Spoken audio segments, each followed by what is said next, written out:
Hi, I'm Shaken Gaming, and this is T7 abilities for the first 3 half-pigs and dwarves. I've been meaning to make this for quite some time, and actually I've tried 3 times prior, but I've been interrupted by phone calls, people knocking at the doors, appointments.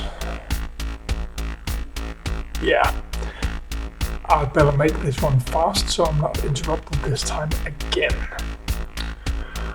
First up, I have something else I want to show you, the health of these characters. Here we are. Might be a bit small to read these, but I'll read them aloud.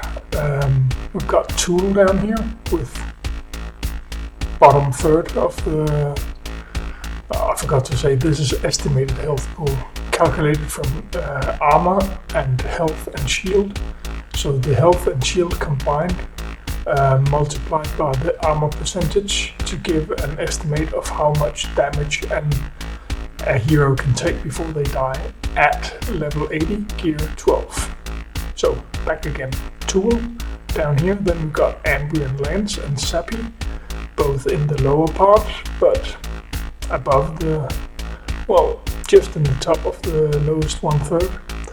Bordwin, he's just above average, and we've got Bar&Rel for damage dealer, is quite high in EHP, and finally we've got Cent&Turion up in the high end of the tanks.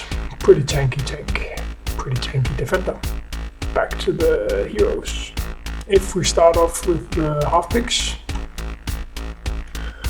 and these are a bit boring because a lot of them are the same. You will see a lot of strong upgrades on these characters, both the half-pigs and the dwarves.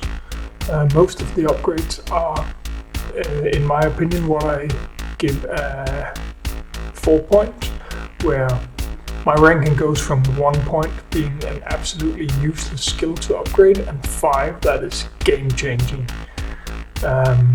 3 is definitely acceptable, but should be careful. You need to have a good reason to upgrade a 3, and a 4 is perfectly okay. And most of these are 4s. This is a 4. You get 45% extra physical damage. That doesn't matter that much. But with Oink, instead of having only a percentage chance of 75 to daze an opponent for 2 turns, you get a guaranteed, and that's big. If he doesn't have Oink, he gets 20% turn meter instead of 15. Solid upgrade. I give it 4 points.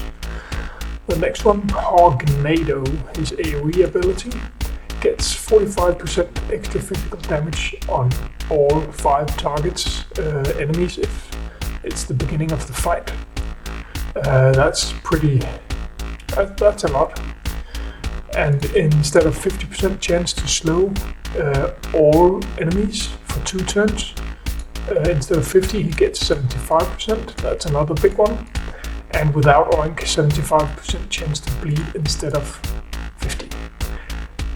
Big one. I give this another 4 points. Encouraging. Gets difficult, this. That's a buff ability that gives damage increase 2 turns, potency to half-pigs and half-pig minions for 2 turns, and Cent&Turion and Bar&Rel gets 25% turn meter at level 6. At level 7 it increases with critical damage increase, which is nice, and 10% extra turn meter for both Cent&Turion and Barrel. Another 4 in my opinion. Very solid upgrade. His passive ability, there's a 50% chance to reduce damage taken from enemy attacks by 75%. And then receive Oink. That goes up to a 90% reduction from damage, meaning Salvador level of damage mitigation, so that's pretty big. And at the same time, let's see, there's nothing on the next part. It'll lose Oink at the end of turn. If Cent&Turion are on the battlefield, both receive haste and tenacity increase for 2 turns at the start of battle. That's just the tenacity. And on a damage dealer that doesn't really matter, but he gives it to the tank as well when they're together, making it very good. Another 4 in my opinion, because getting that tenacity increase in the beginning for Cent&Turion is very crucial, as you will see in just a second when we get over to him. I'll get back to that, but Barrel, another 4 on his passive. Cent&Turion, basic ability. He gets extra physical damage, that doesn't really matter, but he gets tenacity increase for he gives tenacity decrease to opponents for 2 turns. And there's something missing, if I remember correctly. Yeah. With Oink, 25% chance to call 1 random allied half-pig to assist. That goes up to 1 random ally half-pig assist the attack. That's 75% chance extra. They didn't write this, but I guess this is right. So that's a big upgrade. With Oink. Without Oink, inflict armor decrease for 2 turns.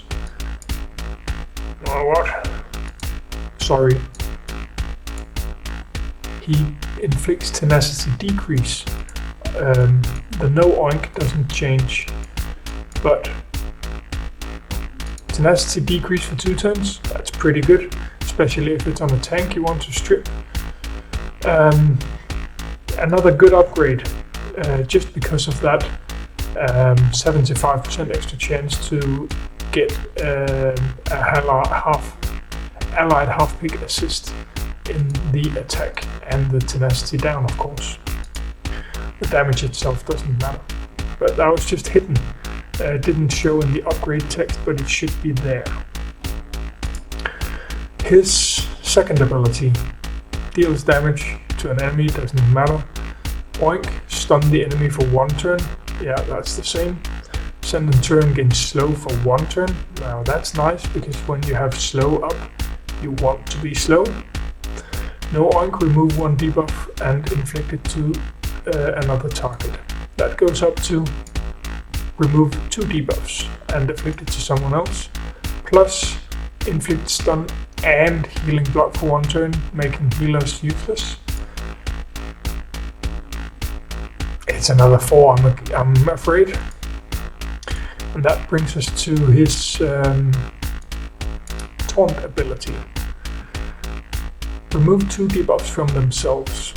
Gain taunt, armor increase and regeneration for 2 turns and slow for 1 turn. Notice no tenacity, but he gets that from Bar&Rel's level 7 upgrade, his passive, and that's where it kicks in. He gets taunt, he gets armor increase, he gets regeneration, and he gets tenacity up to keep his regeneration, to keep his armor increase, to keep his taunt. That synergies is just too good, in my opinion. And then he gets some extra shield. Instead of 25%, he gets 35%. Another 4 gets repetitiveness, but it changes now. Oink gain 30% armor increase, no Oink gain 20% speed. If Bar&Rel, they get the same. That goes up to 40% armor increase and 25% speed. It's okay, but it's not massive. He's got armor up anyway at the beginning of the fight, and he gets it whenever he taunts. So it's not that necessarily. It's nice, but it's not necessary. I've given this 3 points. Do we get the last half pick? There it is, Ambu&Lance. The first ability, 40% extra magic damage on a healer that doesn't do a lot of damage, doesn't really matter. gets armor decrease for 3 turns instead of 2 turns. Never mind. It's not useless, but it's only 2 points in my opinion. It doesn't bring anything new to the table. The healing ability, now that's a different matter. Let's see here. Heal 360 to all allies. That goes up by a whooping 70% to all. That's a big chunk of healing from just one update. From 360 to 430, that alone is almost worth 4 points. Then remove all stacks of regeneration from himself, redistribute them among allies, starting with lowest health ally. That's the same. Then restore 20% turn meter to all allied half-pigs, or 30 with the upgrade with Oink if they have 2 stacks of regeneration. No, sorry. And to all allied half-pigs, and apply haste to allies with 2 stacks. They all get 30% with the upgrade instead of 20, and they all get haste if they have 2 stacks of regeneration. So those with the lowest health gets speed up and give them a bigger chance to actually benefit from the regeneration before they die. That's how that works. Without Oink, apply regeneration to all allies for 3 turns instead of 2. I can't make up my mind on this one if it's a 4 or it's a 5. This one's a big one. It doesn't add anything new, so maybe it's just a 4, but what it adds is so much that, yeah, well, 4.5 point, 4.5 point, I'll give it. The next ability, that is a buff. Apply armor increase and tenacity increase to all allies for 2 turns, and again, that helps Cent&Turion, making his passive less necessary. And you get that no matter. Remove with Oink, remove all regeneration, apply shield equal to 15 or 20% of the allies' maximum health for every stack removed. And with no Oink, Ambu&Lance get 75% of the turn meter back, or 90%. I've given this a 4 point. Getting that 5% extra shield for every stack that's removed, and he applies a lot of stacks. That's a big chunk of shield, and 90% turn meter basically just means he nearly just takes 2 turns in a row. So 4 points again. And the last one. First of all, there's some keep and bab synergy, and that doesn't matter because keep bab is not currently shown in the game at all. Gains 10% damage for every regeneration on themselves, or 10 or 13 with the upgrade. A lot of the time he'll have regeneration on himself, but a lot of the time he won't, because he's redistributed to the allies, so it won't matter that much if it's 10 or 13% in my opinion. At the end of the turn, he gains 2 generation for 2 turns or 3 turns. Not a big, another not massive upgrade, and that's it. So this one is okay, but it doesn't change anything, so that's why I've given this 3 points. On to the dwarves. Let's take Bordwin. Bordwin's basic ability. Deal 350 or 300, that's 50% extra. Consumes 10% charge, and for every 1% gains 5% chance to remove 1 random buff from an enemy. Meaning, if he's got 20 charge when he uses it, you have 100% chance to remove 1 or 2 debuffs. Removing 2 debuffs from an enemy is very nice. 2 buffs, I mean. And 50% extra physical damage for a high damage dealer is okay, actually. So 4 points again. I know most of them are, but that's just what they are. It's solid upgrades. on themselves, that is. An AoE ability, 50% extra damage to all enemies. That's 250 extra damage from one upgrade across a 5-man team. For every consumes 25% charge for every consumed. Inflict armor 5 for every 5 consumed. Inflict an armor decrease to a random target for 2 turns. That goes up to armor decrease and damage decrease. So basically making the target squishy and making so that they cannot deal damage for 2 turns on everyone. No, sorry, for every... It's a low chance, but you will hit it on one at least with a low chance to hit another. But it should proc on one every time. Then you have a small chance to hit another target. But it's a big chunk of damage, and damage decrease to those that it proc on, another 4 in my opinion. His buff up ability gains charge for him and Zappy, no change there. For every armor decrease on enemies, gain more, that's the same.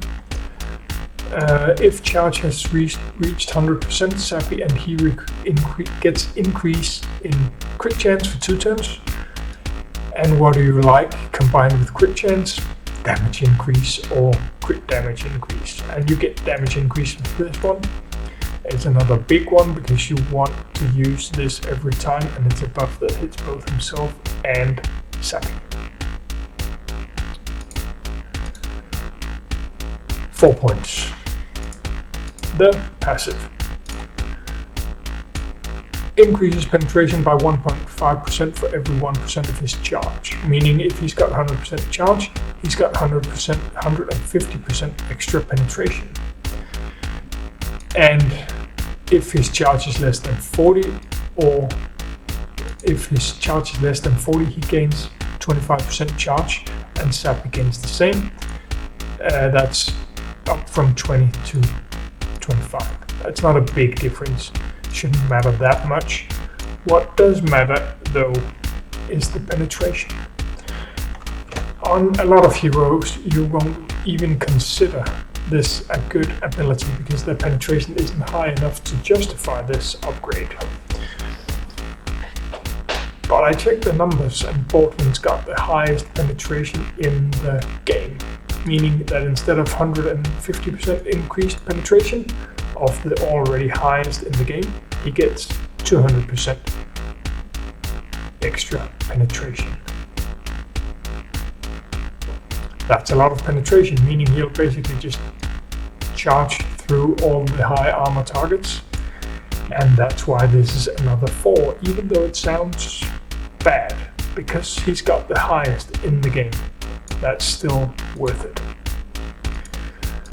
Let's go to his partner in crime, Zappy, and she's got, let me check, extra 50% damage. Yeah, okay, but not massive. For every one, he consumes 15 charge. For every 1%.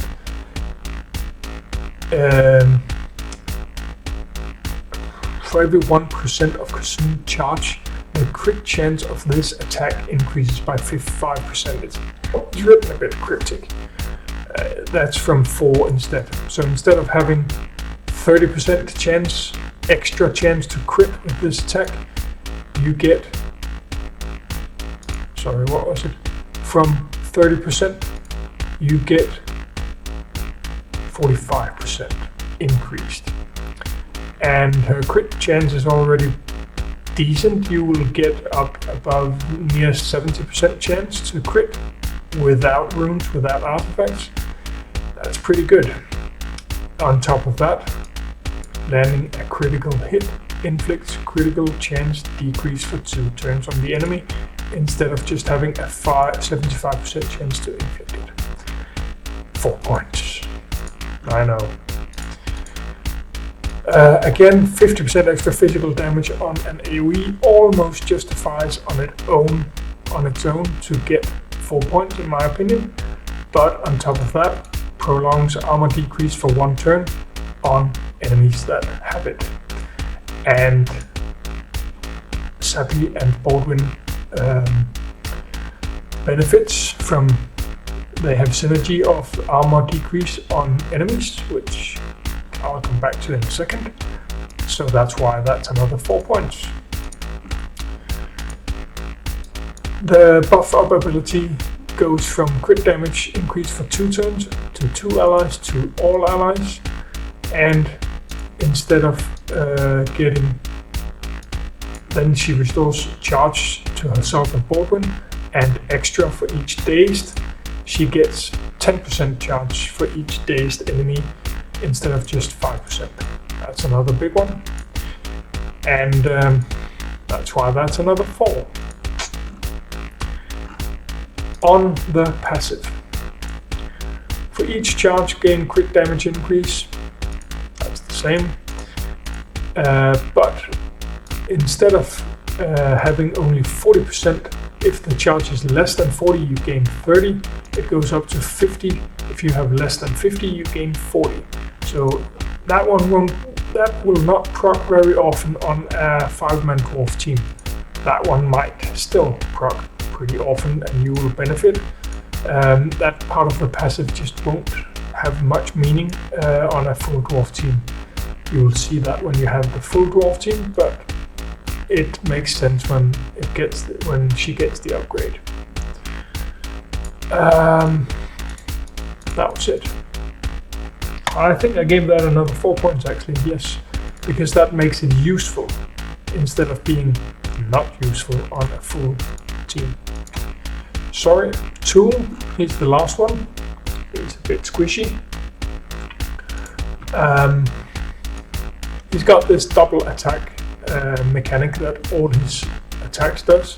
Attacks 2 times, deals 130% damage, goes up to 160, meaning 60% extra damage. That's good on a single target attack increase, and that gets supported by, instead of having a guaranteed with 20% charge, instead of having a guaranteed armor decreased for 1 turn on the first attack and healing block on the second, that goes up to 2 and 2.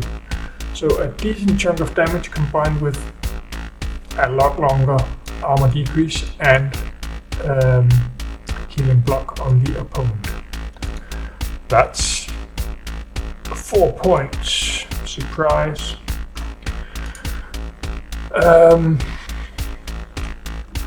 Let's see.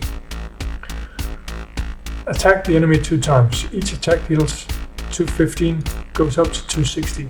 So here we have something not adding anything else than 90% extra damage. It doesn't do anything else. The charge doesn't go up, and the bleed and the ability block won't help. It won't increase. The bleed damage won't change based on the damage done. So it's not that good again. While the other gets 250% extra damage on the AoE, he gets 90 on his special. That's 3 points to me. It's a good damage increase, but it's still just 1 target. His third ability. Attack 2 times, as all of them. Each deal 230% or 275. So that's 90% extra damage, just as the other one. But here we get something else. If there's bleeding on the target or armor decrease, and either of those are very likely being on a full dwarf team, each attack restores 20% charge or 30. That's 60% charge from 1 attack. That's massive. And he doesn't consume anything on this one, meaning he will be on 100% all the time for the 2 other abilities. And that's why that's a 4. And that also means he will have very, very high potency because he will have so much charge all the time. And when he's invisible, which he gets on his third ability on turn 1, when he's invisible, he gains 15% dodge, or 40. Now, if you've ever tried facing a Hero Elite Pride team, they don't have 40, they have 20. This guy's got double that with the upgrade. He gets more than a Hera on the upgrade alone. And on top of that, he will, if he takes no damage, which is highly likely, he will get 30% charge instead of 20. And Toole get the same. That's the second ability, and the last where I am in doubt about it's a 4 or 5 because it makes a big difference. So this is another 4.5.